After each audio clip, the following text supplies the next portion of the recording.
Cumprimento a todos os meus irmãos com a paz de Jesus. Seja bem-vindo ao estudo da lição número 3, quando o nosso mundo desmorona. Antes de iniciarmos, vamos orar. Pai querido que estás nos céus, na tua presença estamos buscando a tua face, buscando a tua bênção, buscando o derramamento do Espírito Santo sobre mim e sobre os meus irmãos. Derrama o teu Espírito para que possamos entender a tua mensagem para nós hoje, pois é em nome de Jesus que pedimos. Amém. Quando o nosso mundo desmorona, você acha que Deus permite que o seu mundo desmorone? Você acha que Deus permite que o pior aconteça? Queridos, por mais que Deus nos ame, por mais que Deus nos proteja, Deus permite sim que o nosso mundo às vezes desmorone. Deus permite sim que às vezes o pior aconteça. E nós ficamos sem entender o porquê. Por que está acontecendo isso na minha vida? Por que Deus permitiu isso? Por que Deus permitiu aquilo? Queridos, Deus permite às vezes que o nosso mundo desmorone e o pior aconteça para que corramos para Ele, para que sejamos mais dependentes dEle, para que experimentemos uma intimidade maior, uma comunhão, um relacionamento com Deus muito maior do que tínhamos antes.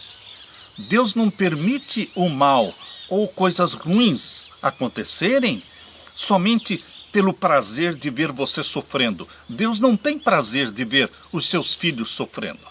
Deus não tem prazer no sofrimento dos seus filhos. Mas quando Deus permite, é para que você cresça no poder de Deus, para que você seja purificado na fornalha de fogo, para que o ouro do caráter de Jesus Cristo brilhe em você. Por isso Ele permite. O verso áureo diz assim: se vocês não ficarem firmes na fé, com certeza não resistirão. Isaías 7:9. Firmeza na fé. Confiança em Deus, entendendo ou não entendendo as circunstâncias. Eu não preciso entender o que está acontecendo. Eu preciso somente crer. Crer no Deus que me ama. Crer no Deus que já provou o amor, dando o seu próprio Filho, Jesus Cristo, para morrer por nós. Quando eu creio, eu posso entender. Eu não preciso entender para crer, mas sim crer para entender. Por isso Jesus disse: tudo é possível àquele que crê. Que Deus coloque em você esta fé inabalável, que crê na palavra que saiu da boca de Deus, e que derrame sobre você o Espírito Santo ao abrirmos a palavra de Deus neste momento. Que Deus fale ao nosso coração. Na parte de domingo, perigo vindo do norte. Queridos, quando nós lemos a Bíblia, nós lemos sobre bons reis e maus reis. Acás, infelizmente, foi um rei muito ímpio, muito mau. Abra sua Bíblia e vamos ler aqui no segundo livro de Crônicas. O segundo livro de Crônicas, o capítulo 28. Segundo livro de Crônicas e o capítulo 28. Vamos ler aqui os versos 1 até o verso 4. Aqui nós lemos: tinha Acás 20 anos de idade quando começou a reinar, e 16 anos reinou em Jerusalém, e não fez o que era reto aos olhos do Senhor como Davi seu pai. Esta expressão, não fez o que era reto aos olhos do Senhor, significa que ele desobedeceu, que ele se afastou de Deus, ele adorou Baal, ele corrompeu o povo de Deus. E aqui diz o verso 2: antes andou nos caminhos dos reis de Israel, e demais disto, fez imagens fundidas a Baalim. Também queimou incenso no vale do filho de Inom, e queimou a seus filhos no fogo, conforme as abominações dos gentios que o Senhor tinha desterrado de diante dos filhos de Israel. Veja quanta maldade fez Acás. Aqui diz que ele queimou seus filhos no fogo. Você teria coragem de queimar seu filho no fogo? A Moloque? A Satanás? Queridos, este rei do povo de Deus, líder do povo de Deus, chegou ao mais profundo do poço da apostasia, ao ponto de queimar o próprio filho no fogo, em homenagem, em adoração ao deus Moloque, a Satanás. E aqui diz o verso 4, também sacrificou e queimou incenso nos altos e nos outeiros. Eles adoravam os deuses pagãos nos bosques. As árvores verdes sempre foram símbolo das divindades pagãs. Por isso, os bons reis cortavam os bosques. Os bons reis queimavam os bosques. Mas os maus reis, os apóstatas, eles usavam os bosques para adorar os deuses pagãos. Por isso diz aqui, também sacrificou e queimou incenso nos altos e nos outeiros, como também debaixo de toda a árvore verde. Queridos, esta era a situação do rei Acás. E assim era a situação do povo, porque assim como a água não sobe acima da caixa d'água, assim também o povo não será mais espiritual, mais santificado, mais consagrado do que o seu líder. Portanto, queridos, a liderança precisa se apegar a Deus. O pai e a mãe precisam se agarrar a Jesus Cristo para que a bênção venha sobre os filhos. Pastores e anciãos precisam se consagrar a Jesus Cristo, buscarem a santificação, o batismo do Espírito Santo, para que Deus abençoe a igreja, para que Deus abençoe o rebanho. Agora vamos abrir a Bíblia em Isaías capítulo 7.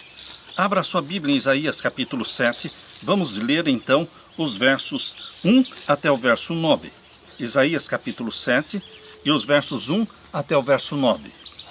Sucedeu, pois, nos dias de Acás, filho de Jotão, filho de Uzias, rei de Judá, que Rezim, rei da Síria, e Peca, filho de Remalias, rei de Israel, subiram a Jerusalém para pelejarem contra ela, mas nada puderam contra ela. Dois inimigos se ajuntam. Dois inimigos fazem amizade para combaterem um terceiro inimigo. É muito comum inimigos se unirem para combaterem um terceiro inimigo. Neste caso aqui, o rei da Síria e o rei de Israel eram inimigos, mas eles se uniram para atacarem Acás, para atacarem o rei de Judá, atacarem a cidade de Jerusalém. E o verso 2 diz, e deram aviso à casa de Davi, dizendo, a Síria fez aliança com Efraim. Efraim é um nome usado na Bíblia para Israel. A Síria fez aliança com Efraim, então se moveu o seu coração e o coração do seu povo, como se movem as árvores do bosque com o vento. O coração do rei tremeu. E quando o povo percebeu que o rei Acás estava tremendo de medo, o povo também tremeu. O povo também temeu. Queridos, o líder determina o grau de espiritualidade, o grau de coragem, de determinação do povo. Por isso a liderança precisa se consagrar. Por isso pais e mães, líderes do lar, precisam se consagrar para liberarem bênçãos para os seus filhos. Por isso nós, pastores e anciãos, precisamos nos santificar. Nós precisamos abraçar a verdade de Deus, a reforma da saúde, toda a luz que veio através da Bíblia e do Espírito de profecia. Precisamos abraçar a mensagem completa, para que a bênção venha sobre o povo, para que haja reavivamento no povo. Agora abra a sua Bíblia, no segundo livro de Reis, capítulo 15, e o verso 37. Segundo livro de Reis, capítulo 15, e o verso 37. Aqui nós lemos, naqueles dias começou o Senhor a enviar contra Judá a Rezim, rei da Síria, e a Peca, filho de Remalias. Porque a Bíblia diz, naqueles dias começou o Senhor a enviar contra Judá? Quer dizer que foi Deus que colocou no coração do rei da Síria e do rei de Israel de se unirem para combaterem Jerusalém, para combaterem Judá? Será que foi Deus que enviou? Queridos, quando Deus permite o mal, quando Deus permite alguma coisa ruim, Ele não é o causador do mal, ele não é o causador da coisa ruim. Mas quando ele permite, ele assume a responsabilidade. O mal sempre vem de Satanás, mas Satanás não pode agir sem a permissão divina. Quando Deus permitiu que Satanás colocasse no coração do rei da Síria e do rei de Israel de combaterem contra Judá, Deus permitiu, por isso ele assumiu a responsabilidade desta ação. Por isso a Bíblia diz, naqueles dias começou o Senhor a enviar contra Judá a Rezim, rei da Síria, e a Peca, filho de Remalias. Quando Deus permitiu que o coração de Faraó fosse endurecido, quem endureceu o coração de Faraó foi Satanás. Ele rejeitou a verdade e Deus então deixou o Faraó entregue nas mãos de Satanás, porque Faraó rejeitou a verdade. Então Deus permitiu que Satanás se aproximasse e então endurecesse o coração de Faraó.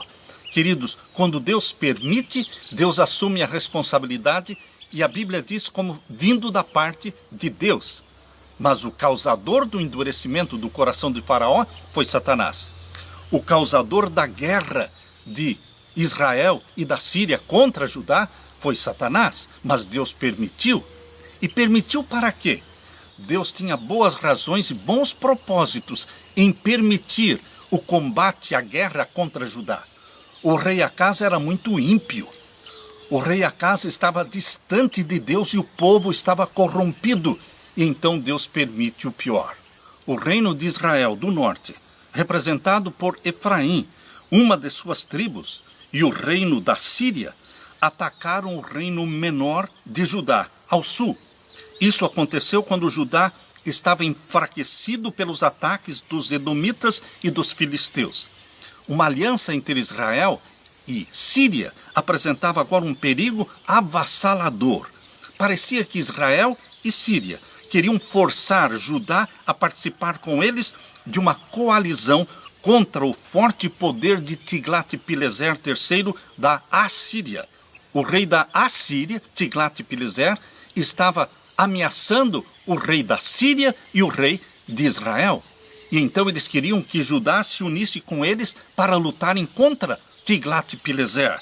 Por isso Israel e Síria, inimigos de longa data, eles se uniram, deixaram de lado as desavenças e se uniram para atacarem Judá. Se eles conseguissem conquistar Judá e instalar ali um governante fantoche, poderiam usar os recursos e a mão de obra de Judá. Abra sua Bíblia agora e vamos ler 2 Reis, capítulo 16, e os versos 7 a 9. 2 Reis, capítulo 16, versos 7 a 9.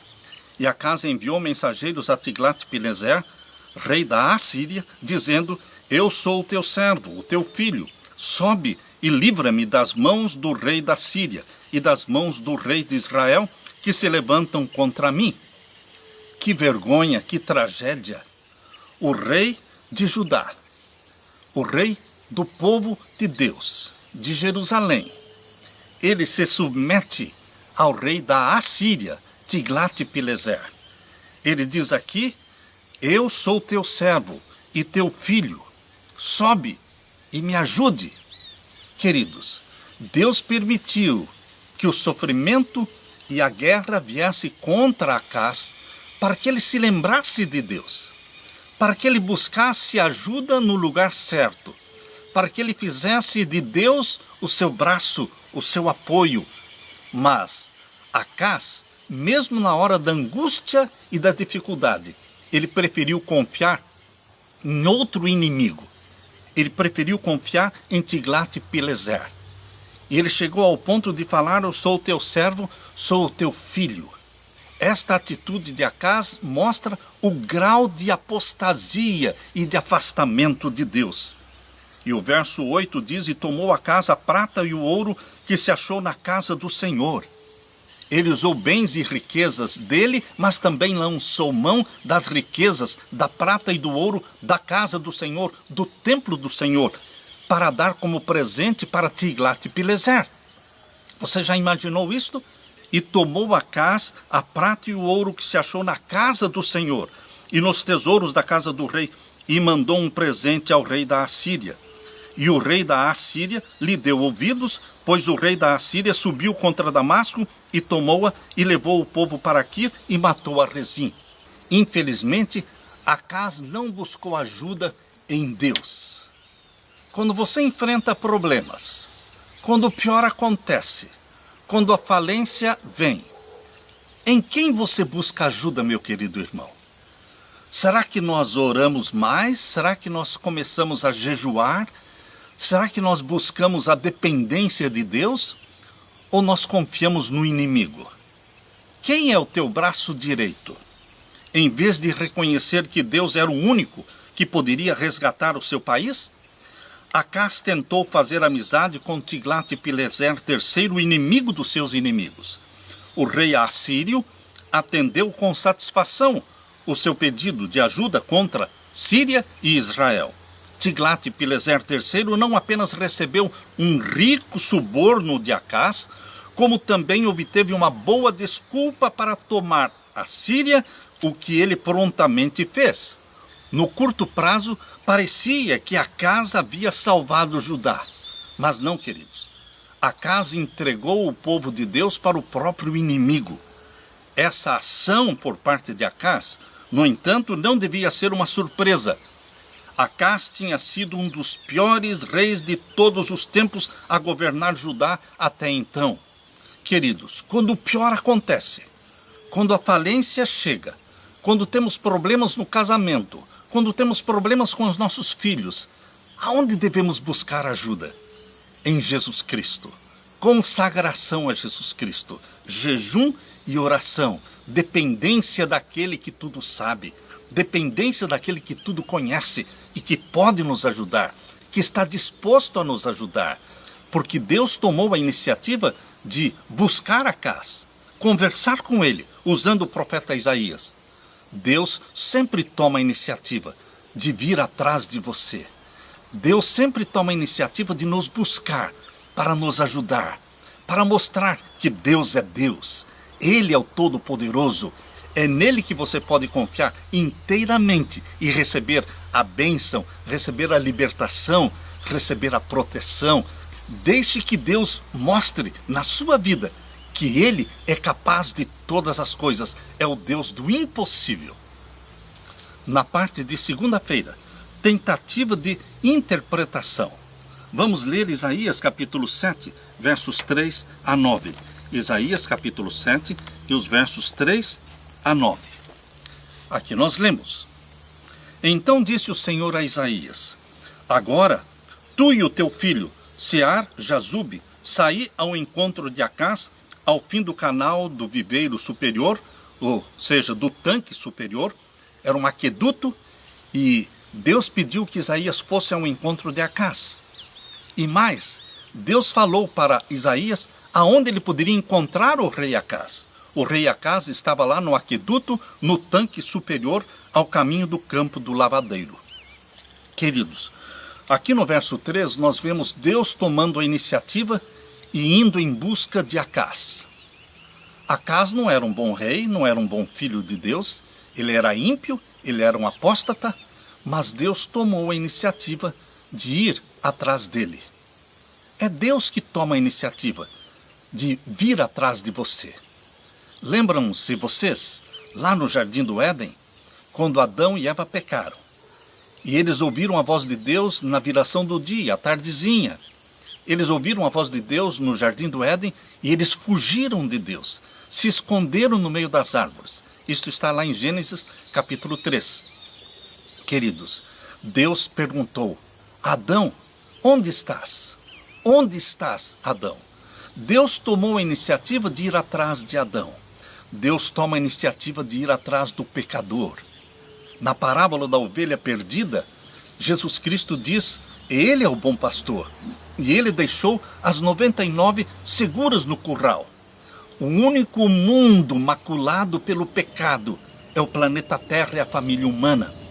E Deus, na pessoa de Jesus Cristo, seu Filho amado, Ele deixou todos os outros mundos criados e que não pecaram, seguros, e veio em busca da única ovelha perdida.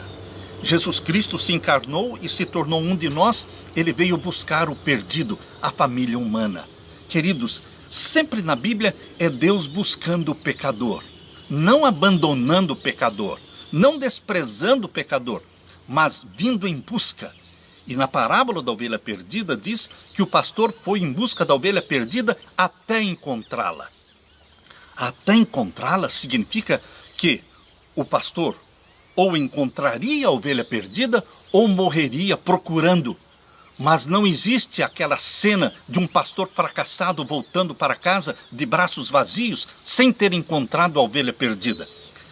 Ele foi em busca da ovelha até encontrá-la.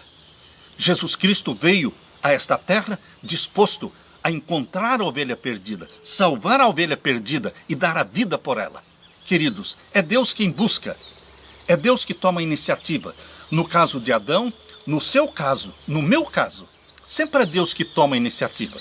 No caso do rei Acás, um homem ímpio, ele tomou a iniciativa dizendo: Isaías, vá até o rei Acás. Leve com você o seu filho.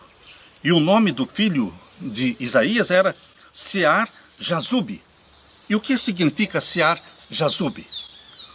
Um resto voltará. Um remanescente voltará. O próprio nome do filho de Isaías era uma promessa de que existia um remanescente. E que este remanescente seria encontrado e seria resgatado. Vá até Acás. Você vai encontrá-lo ali no aqueduto, no tanque superior, ao caminho do campo do lavandeiro. Deus sabe o seu endereço. Deus sabe o seu telefone. Deus sabe o que você tem dentro de casa. Deus sabe se você tem comida para comer. Deus sabe se o aluguel está atrasado. Deus sabe se você tem dinheiro para pagar o aluguel. Queridos, Deus sabe os detalhes da sua vida. E Deus faz questão de mostrar que Ele conhece todas as coisas. Por isso Ele disse para Isaías: vá ali no aqueduto, no tanque superior. Ali você vai encontrar Acás. E o verso 4 diz: e dize-lhe, acautela-te e aquieta-te. Em outras palavras, tenha cuidado, Acás, e acalme-se. Tenha calma. Não temas. Não tenha medo. Quantas vezes Deus fala para você e fala para mim: não tenha medo, Samuel. Não tenha medo. Se acalme. Deixe que eu dirija a sua vida. Não temas, disse ele para Acás, nem se desanime o teu coração. Por que você está desanimado com esta pandemia? Pessoas morrendo, firmas indo à falência, a bancarrota financeira do mundo, a situação do mundo é uma situação de tragédia. Mas, queridos, estes são sinais do fim. São sinais do fim. O decreto dominical ele só vai sair num tempo de caos, num tempo de tragédia financeira, moral, social, espiritual. O decreto dominical virá num tempo de caos, de crise. Portanto, queridos, tudo isto que está acontecendo à sua volta e que você está percebendo, os sinais estão aí diante dos seus olhos. São sinais de que o fim se aproxima. São passos de um Deus que se aproxima. E Deus está dizendo: acalme o seu coração. Não tenha medo. Nem se desanime o teu coração por causa destes 2 pedaços de tições fumegantes. Queridos, para Acás, rei de Judá, os 2 reis, o rei da Síria e o rei de Israel, eram gigantes, eram Golias, eram forças invencíveis, eram forças poderosas que o ameaçavam. Mas para Deus, aqueles 2 reis da Síria e também de Israel eram somente 2 tocos de madeira fumegantes, 2 tições. Queridos, para Deus, os Golias são como nada. Você se lembra como Deus resolveu o problema de Israel naquele tempo em que Golias ameaçava o povo de Deus? Deus resolveu com uma pedrinha. Davi pegou 5 pedrinhas, mas Deus resolveu o problema com uma pedrinha só e destruiu Golias. Para o povo de Israel, no tempo do rei Saul, o Golias era um gigante invencível. Mas aos olhos de Deus, o Golias era um toco fumegante, era um tição fumegante, ou seja, Golias não era nada. O que precisou era alguém que confiasse em Deus. Neste caso, Davi confiou em Deus. Você e eu precisamos simplesmente confiar em Deus. E os problemas que pareciam invencíveis, eles vão ser solucionados.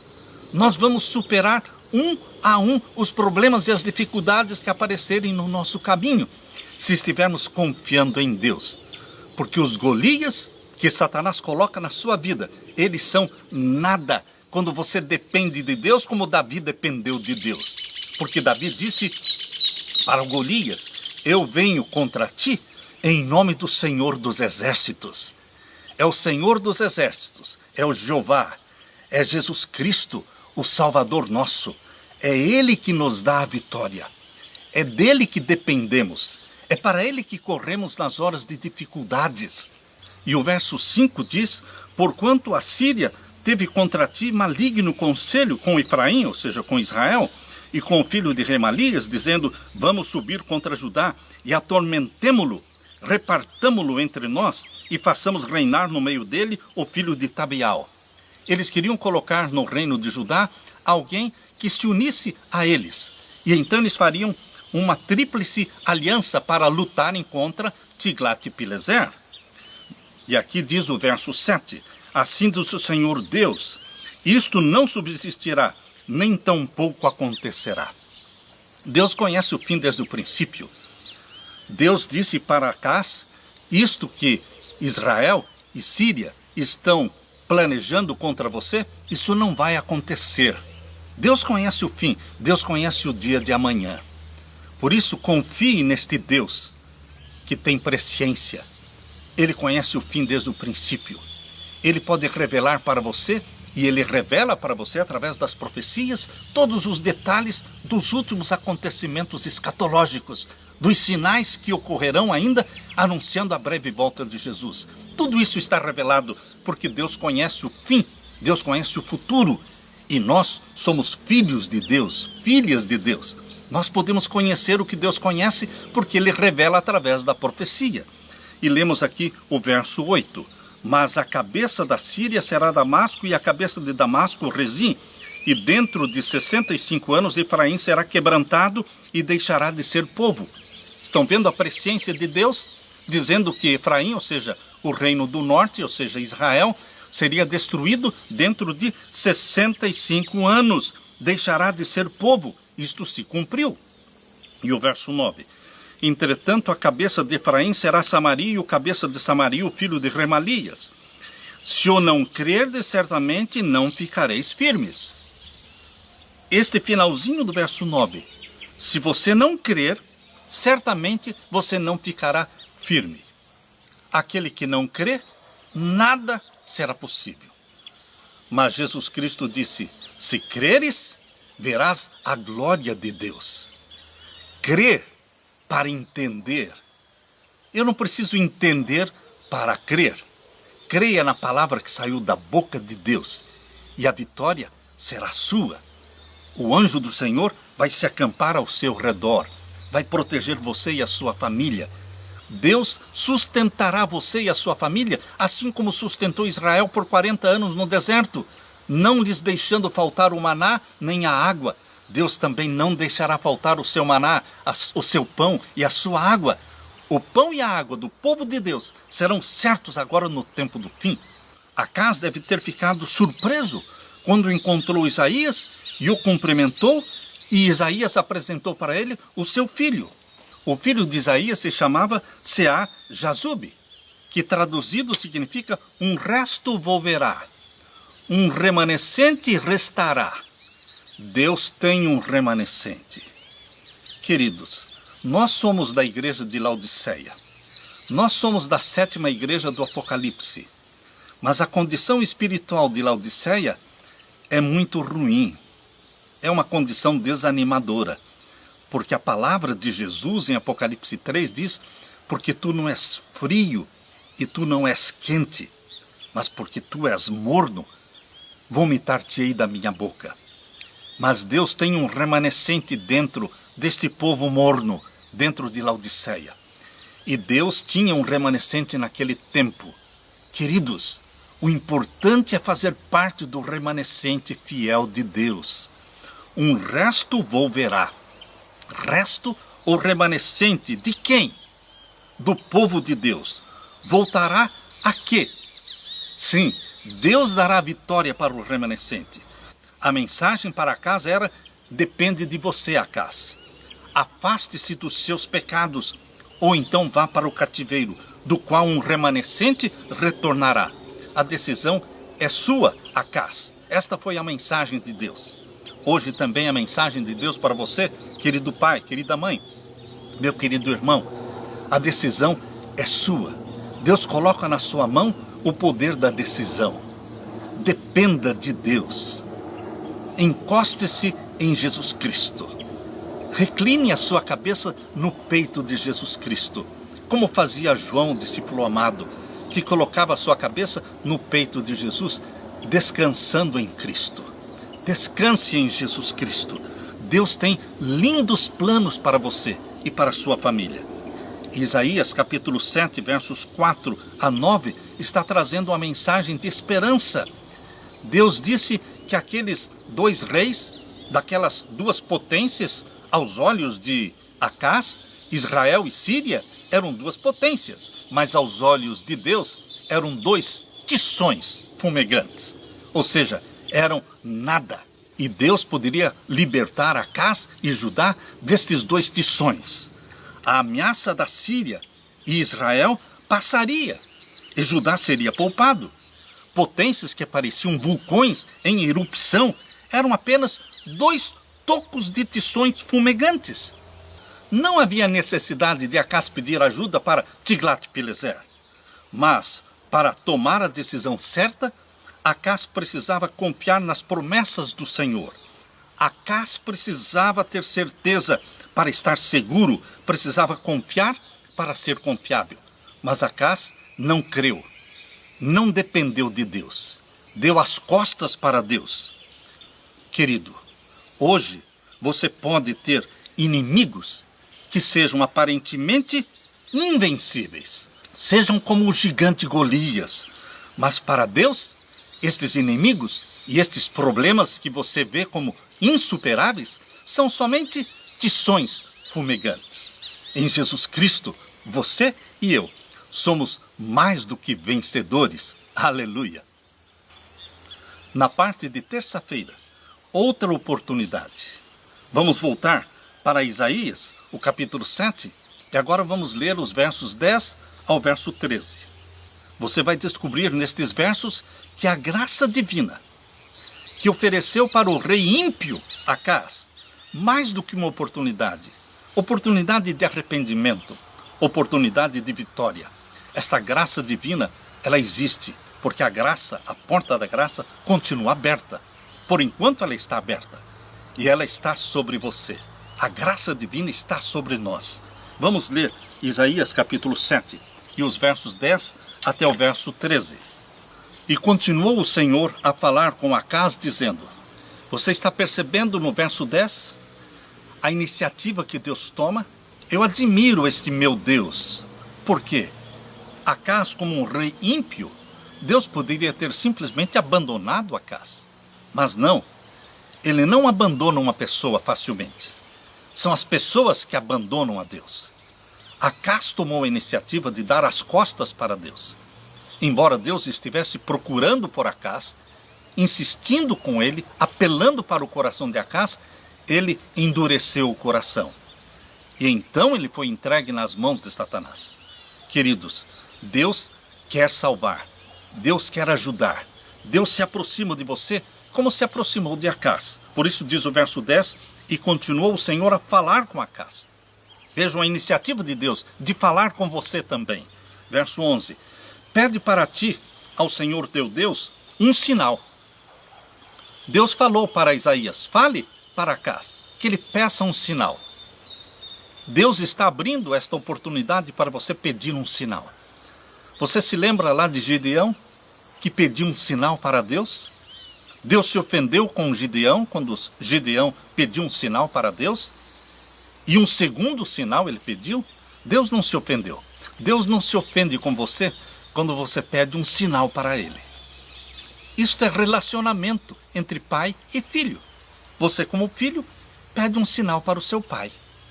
Lembram-se vocês de Abraão, quando ele conversando com Deus antes da destruição de Sodoma e Gomorra? Abraão teve a ousadia de conversar com Deus. Ah, Senhor, e se existirem 50 justos em Sodoma e Gomorra? Deus disse, eu não vou destruir. Ah, Senhor, e se existirem somente 40? E depois ele passou para 30. E se existirem somente 20 ou 10 pessoas justas em Sodoma e Gomorra, o Senhor mesmo assim vai destruir? E Deus continuou conversando com Abraão, dizendo, não, eu não vou destruir. Vejam como Deus é um Deus amigo. É um Deus que gosta de se relacionar, de dialogar com você, como Abraão fez com Deus. É um relacionamento de pai e filho.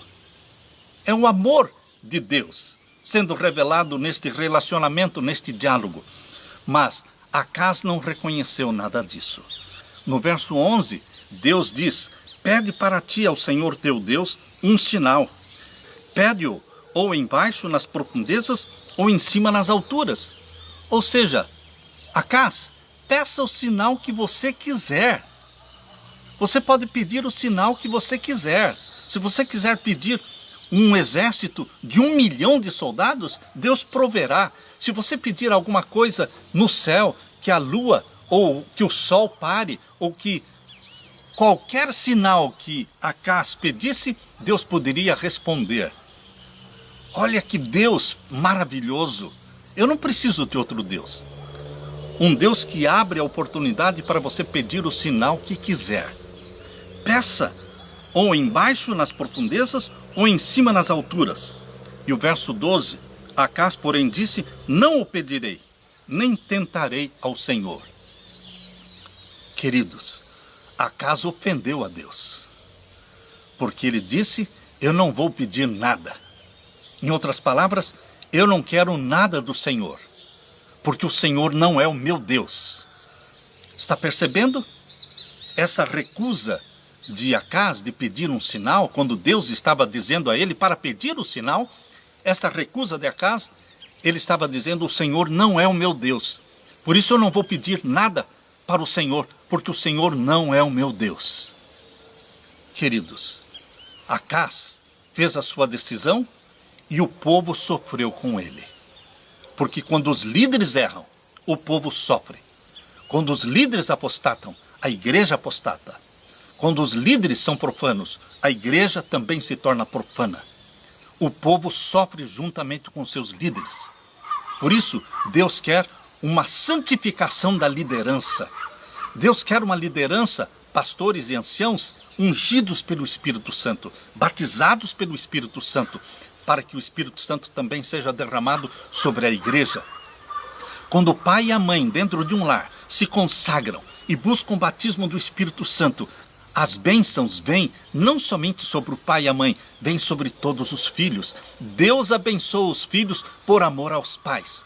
Eu vejo pais pedindo orações pelos seus filhos. Ore pelo meu filho drogado, ore pelo meu filho que está sem emprego. Por favor, peço oração pela minha filha. Eu vejo os pais clamando e pedindo oração pelos filhos. Queridos, a forma mais fácil de obter bênçãos para os seus filhos é você, pai, você, mãe, vocês se consagram a Deus. Vocês buscam a santificação para vocês. Vocês buscam o batismo do Espírito Santo para vocês. E então as bênçãos vêm sobre os filhos. Porque Deus abençoou Isaac por amor a Abraão. Deus abençoou a Jacó por amor a Isaac. Deus abençoou a José por amor a Jacó. É assim que funciona na Bíblia. Você quer bênção sobre os filhos? Você se consagra a Deus, dizendo, eu e a minha casa serviremos ao Senhor. Quando Acás recusou a oferta divina, ele rejeitou que o Senhor Deus fosse o seu Deus. O Senhor era o Deus de Isaías, mas não era o Deus de Acás. Infeliz decisão de Acás, que entristeceu o Espírito Santo. Que Deus te ajude, meu irmão, a fazer uma decisão feliz, de confiar em Deus, de pedir um sinal para Deus. Mas o maior sinal, o maior desejo seu e meu deve ser o batismo do Espírito Santo. Porque esta é a promessa que saiu da boca de Jesus. Lá em Atos capítulo 1, Jesus Cristo fala: não muito depois destes dias sereis batizados com o Espírito Santo e com fogo. Queridos, o batismo do Espírito Santo é uma promessa feita pela boca de Jesus. Por isso, nós podemos pedir o batismo do Espírito Santo, porque é o que Jesus quer dar para você, para a sua família. Amém. Na parte de quarta-feira, o sinal de um filho. Abra sua Bíblia em Isaías capítulo 7, verso 14. Um sinal. Mesmo que Acás rejeitou a Deus e não pediu nenhum sinal, Deus deu um sinal. Deus tomou a iniciativa, dizendo: você não quer, você não pediu, você me rejeitou como Deus, mas eu vou dar um sinal. E aqui nós lemos em Isaías capítulo 7, verso 14. Portanto, o mesmo Senhor vos dará um sinal. Eis que uma virgem conceberá e dará à luz um filho, e será o seu nome Emanuel. Este é um dos lindos versos da Bíblia. Linda profecia messiânica, falando que Jesus Cristo, Filho de Deus, nasceria nesta terra de uma virgem, como se cumpriu na vida de Maria, uma virgem. Queridos, o Espírito Santo gerou o Filho de Deus no ventre da Virgem Maria. Ao nascer o Filho de Deus do ventre da Virgem Maria, ele se tornou um de nós. Emanuel, Deus conosco. Emanuel, Deus é conosco. A maior de todas as dádivas, o maior dom do céu, não poderia ser outro, senão o Filho de Deus. Deus deu o seu Filho, João 3,16, porque Deus amou o mundo de tal maneira que deu o seu Filho unigênito, para que todo aquele que nele crê não pereça, mas tenha vida eterna. Deus doou Jesus Cristo para a família humana. Não doou Jesus Cristo por 33 anos, mas doou-o para sempre. Para sempre. Jesus retém a natureza humana. Jesus se ligou a você e a mim por laços que jamais se partirão. Ele reterá a natureza humana para todo sempre. Ele se tornou membro da família humana. Por isso, o trono celestial vai ser transferido para cá. A Nova Jerusalém vai descer e aqui estará o trono do Pai e o trono do Filho. Queridos, o planeta Terra, a única mácula no universo criado por Deus, aqui onde abundou o pecado, superabundou a graça divina, porque a família humana não será somente resgatada. A família humana, além de ser resgatada, ela será elevada a uma posição superior. Os filhos e filhas de Deus, comprados e remidos pelo sangue de Jesus, se tornarão superiores aos próprios anjos não caídos. Porque nós somos filhos e filhas de Deus, nós somos irmãos de Jesus Cristo. Ele é carne da nossa carne e ele é sangue do nosso sangue. Por isso, a família humana será elevada, porque Deus se tornou um de nós. Esta profecia aqui de Isaías, capítulo 7, verso 14, que se cumpriu no nascimento de Jesus Cristo, ela também pode ser complementada por outra profecia aqui de Isaías, capítulo 9. Capítulo 9 de Isaías, verso 6. Porque um menino nos nasceu. Quem é esse menino prometido e que teria o nome de Emanuel, Deus conosco? Aqui diz o verso 6, porque um menino nos nasceu, um filho se nos deu, e o principado está sobre os seus ombros, e o seu nome será Maravilhoso, Conselheiro, Deus Forte, Pai da Eternidade, Príncipe da Paz. Deus não doou um anjo para morrer por você, para se tornar um de nós. Ele doou o melhor que ele tinha, o seu Filho unigênito.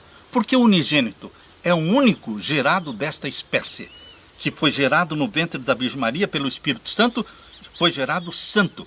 Jesus já nasceu santo. Foi o único da espécie humana que nasceu santo, porque todos nós nascemos pecadores. Todos nós nascemos com a natureza pecaminosa. Cada criancinha que nasce precisa de um Salvador. Mas Jesus Cristo foi uma criancinha que nasceu do ventre da sua mãe sem precisar de um Salvador. Você já pensou nisso? Jesus, quando nasceu do ventre da Virgem Maria, ele não precisava de um Salvador. Ele era o Salvador. Por isso ele nasceu santo. Queridos, e aqui diz que este menino era o Deus maravilhoso, conselheiro, Deus forte, Pai da eternidade. Alguns não acreditam, alguns não creem que o Deus Filho seja eterno. Alguns creem que somente o Pai é eterno. Queridos, não existe Pai eterno sem um Filho eterno. Não existe Filho sem Pai e não existe Pai sem Filho.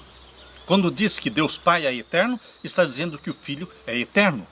Porque ele nunca seria Pai se não tivesse o quê? Filho. O título Pai e Filho são títulos proféticos. Títulos proféticos. Quando se cumpriu esta profecia? Quando é que o Pai se tornou Pai e o Filho se tornou Filho? Quando Jesus encarnou. Ali se cumpriu o título profético de Pai e o título profético de Filho. Quando ele encarnou e foi gerado pelo Espírito Santo e nasceu na família humana, no planeta Terra, como Filho unigênito, ou seja, o único desta espécie. Ele é o nosso Salvador. Ele é maravilhoso. Ele é conselheiro. Ele é Deus forte. Ele é Pai da eternidade. Não só é eterno, mas ele é Pai da eternidade juntamente com o Pai. Príncipe da paz. E outra profecia messiânica está também aqui em Isaías capítulo 11. Isaías capítulo 11, verso 1 diz: porque brotará um rebento do tronco de Jessé. Jesus nasceria da tribo de Judá. Jesus nasceria do tronco de Jessé, que pertencia à tribo de Judá. Das suas raízes um renovo frutificará. E repousará sobre ele o Espírito do Senhor. O Espírito Santo gerou Jesus Cristo no ventre da Virgem Maria. O Espírito Santo repousou sobre aquele menino Deus, sobre aquele menino que nasceu da Virgem Maria, e à medida que ele foi crescendo, com 5 anos, com 7 anos, 8 anos, 12 anos, o Espírito Santo estava sobre ele. Mas, queridos, ele só foi batizado pelo Espírito Santo quando ele foi batizado nas águas, e ao sair das águas, o Espírito Santo desceu sobre ele em forma de uma pomba. E a voz de Deus foi ouvida do céu, dizendo: este é o meu Filho amado, em quem tenho prazer. A ele ouvi. Queridos, Jesus Cristo, ele foi guiado pelo Espírito Santo durante toda a sua vida. Mas chegou um momento na vida de Jesus em que ele foi batizado pelo Espírito Santo. E lá em Mateus capítulo 4, verso 1, diz que depois que ele foi batizado pelo Espírito Santo, Mateus 4:1 diz: e o Espírito do Senhor o conduziu para o deserto para ser provado pelo diabo. Queridos, no momento em que Jesus foi batizado pelo Espírito Santo, ali iniciou o ministério dele. Ele foi conduzido para o deserto para ser provado pelo diabo. O batismo do Espírito Santo é importante na sua vida, como foi importante na vida de Jesus. Primeiro nós nascemos do Espírito, como Jesus nasceu do Espírito. E aí somos guiados pelo Espírito Santo, como Jesus foi guiado pelo Espírito Santo. Mas Deus tem algo maior para dar para você. É o batismo do Espírito Santo, quando você se torna uma possessão do Espírito Santo. É o Espírito Santo falando pela sua boca. Por isso diz aqui em Isaías 11, verso 2, repousará sobre ele o Espírito do Senhor, o Espírito de sabedoria. É o Espírito Santo que dá para você sabedoria e inteligência. O Espírito de sabedoria e de inteligência, o Espírito de conselho e de fortaleza, o Espírito de conhecimento e de temor do Senhor. E deleitar-se-á no temor do Senhor, e não julgará segundo a vista dos seus olhos, nem repreenderá segundo o ouvir dos seus ouvidos, mas julgará com justiça os pobres, e repreenderá com equidade os mansos da terra, e ferirá a terra com a vara da sua boca, e com o sopro dos seus lábios matará um ímpio. E a justiça será o cinto dos seus lombos, e a verdade o cinto dos seus rins. Tudo isto que está falando de Jesus pode acontecer também na sua vida, na minha vida, como filho e filha de Deus. Ungidos pelo Espírito Santo, gerados pelo Espírito Santo, somos batizados pelo Espírito Santo e receberemos também o Espírito de conselho, o Espírito de sabedoria, o Espírito de inteligência, o Espírito de fortaleza, o Espírito do conhecimento e do temor do Senhor. É o Espírito Santo, Deus presente na terra. É o Espírito Santo que introduz Jesus Cristo na sua vida. É o Espírito Santo que faz o download celestial e implanta na sua mente a mente de Jesus. Aleluia! Na parte de quinta-feira, Deus conosco, Isaías 7,14. Eu quero ler com vocês também o que está aqui no verso 15. Quando nós lemos Isaías 7,14, e entendemos que seja uma profecia messiânica falando de Jesus Cristo, que encarnaria e se tornaria um de nós, carne da nossa carne, sangue do nosso sangue, queridos, nós temos que ler também o verso 15. O verso 15 também está falando de Emanuel. Manteiga e mel comerá, até que ele saiba rejeitar o mal e escolher o bem. Na verdade, antes que este menino saiba rejeitar o mal e escolher o bem, a terra de que tem fada será desamparada dos seus 2 reis. Aqui existe uma profecia, mencionando que o Filho de Deus, Emanuel, ao nascer na terra, ele seria preservado, até o momento em que ele deixaria de ser menino e se tornaria adulto e pudesse rejeitar o mal e escolher o bem. Manteiga e mel comerá, até que ele saiba rejeitar o mal e escolher o bem.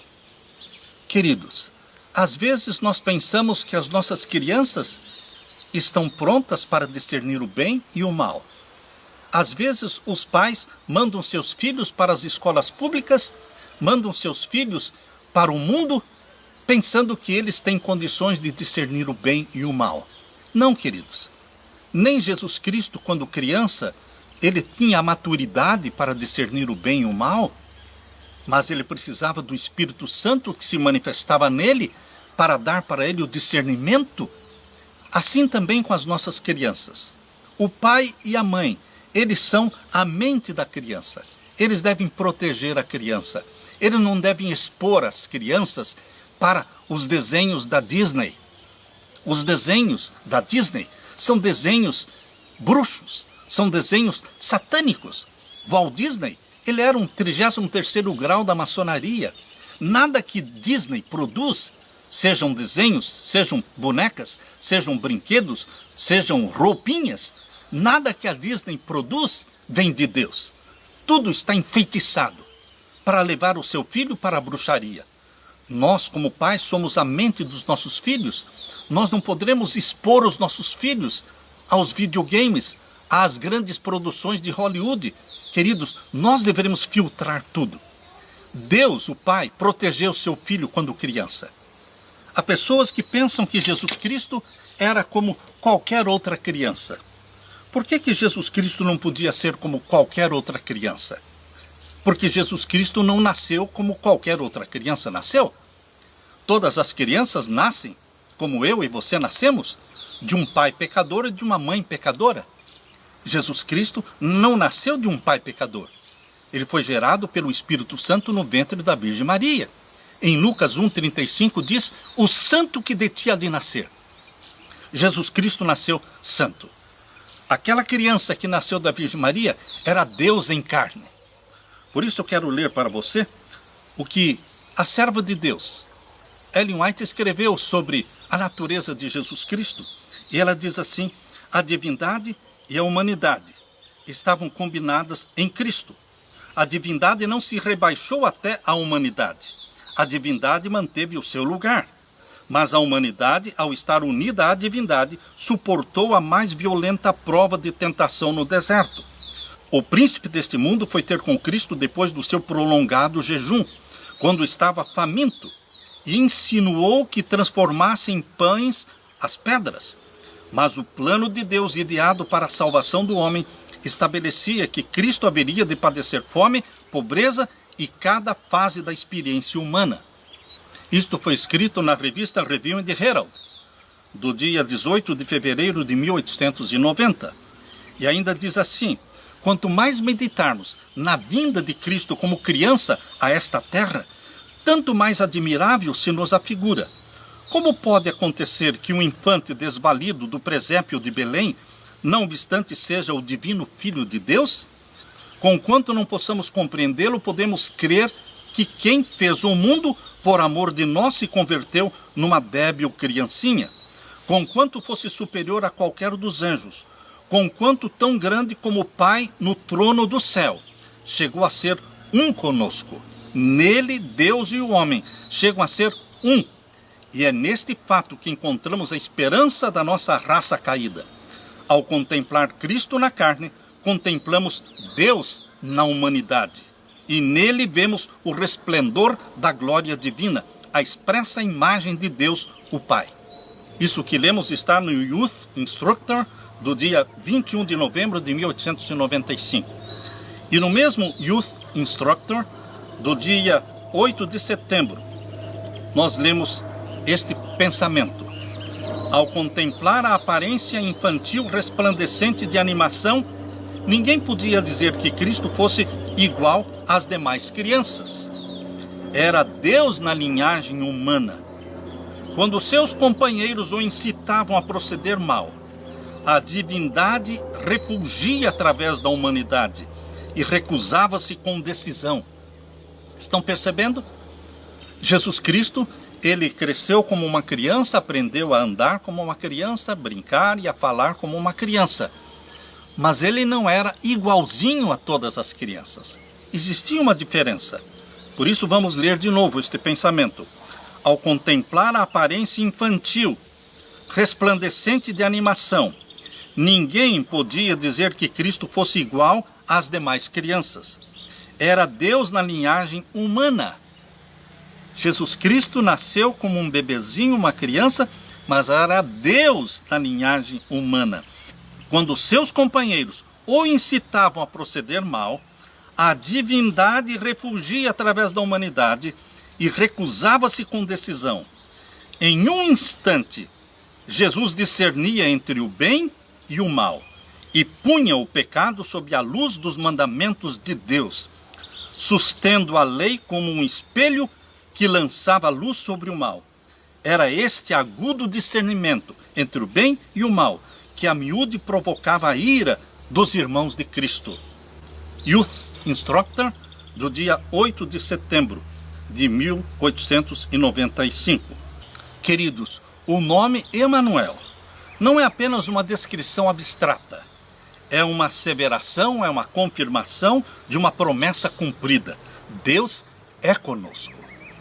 Deus se faz presente na sua vida através de Jesus Cristo, nosso Salvador amado. Deus se faz presente na sua vida através do representante de Jesus Cristo, o Espírito Santo. O Espírito Santo é o representante de Jesus Cristo despojado da personalidade humana.